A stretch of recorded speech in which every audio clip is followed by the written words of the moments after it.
Alam niyo ba mga idol, sa Philippine Basketball Association o PBA, hindi lahat ng mga alamat ng liga ay nabibigyan na pinakataas na parangal tulad ng pag-retire ng kanilang mga jersey. Marami ng basketball legends mga idol ang nag-iwan ng malaking marka sa kanilang koponan.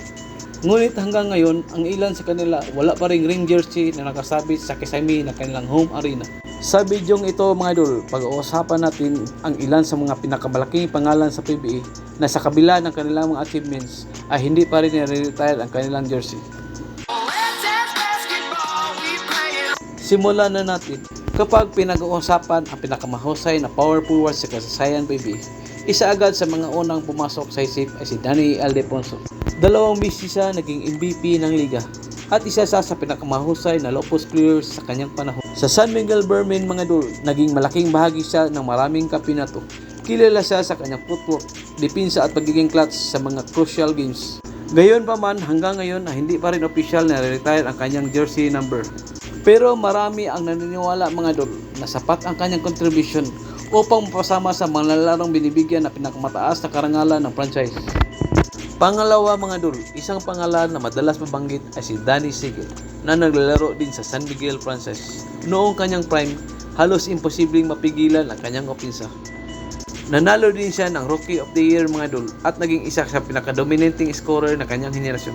Kasama siya sa maraming championship ng San Miguel Bermin. Bagamat ilang beses na siya nagkaroon ng malubhang injury, nagawa pa rin niyang bumalik at maging epektibong manlalaro.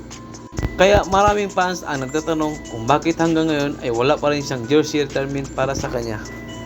Pangatlo mga idol, JJ Hildebrand ng Barangay Ginebra. Kapag Ginebra ang usapan, hindi maaring mawala ang kanyang pangalan. Isa sa pinakamatagumpay na point guard sa kasaysayan ng liga.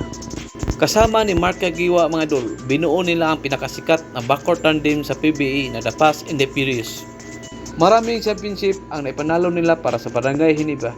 Nagkaroon man siya ng maraming injuries na nanatili siyang mahal ng kanyang mga fans dahil sa kanyang bilis, leadership at puso sa paglaro. Hanggang ngayon wala pa rin siyang official na jersey retirement para sa kanya. Pang-apat mga idol, The Spark, Mark Caguioa ng Barangay Ginebra. Kung may isang player na halos buong career ay inilaan niya sa Barangay Ginebra, yun ay si Mark Caguioa.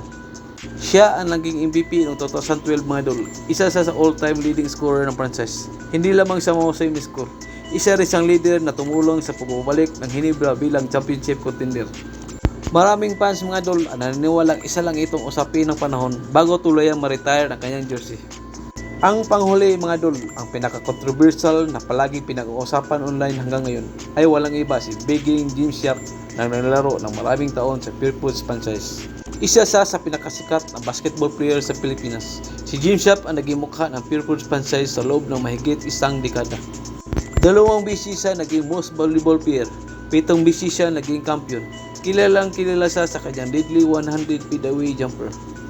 Isa siya sa naging susi sa pagsungkit ng unang Grand Slam ng Purefoods franchise. Sa dami ng kanyang nagawa para sa franchise mga idol, maraming umaasa balang araw i-retire rin ang kanyang jersey katulad ng kanyang kabigti na sina Mark Fingers at Peter John Simon. Bagamat matagal na siyang umalis sa koponan bago tuluyang magretiro, nanatili siyang isa sa pinakadakilang players sa kasaysayan ng franchise. Dami ng dumaan na magagaling sa PBA mga idol, may ilan ang nabigyan ng jersey retirement.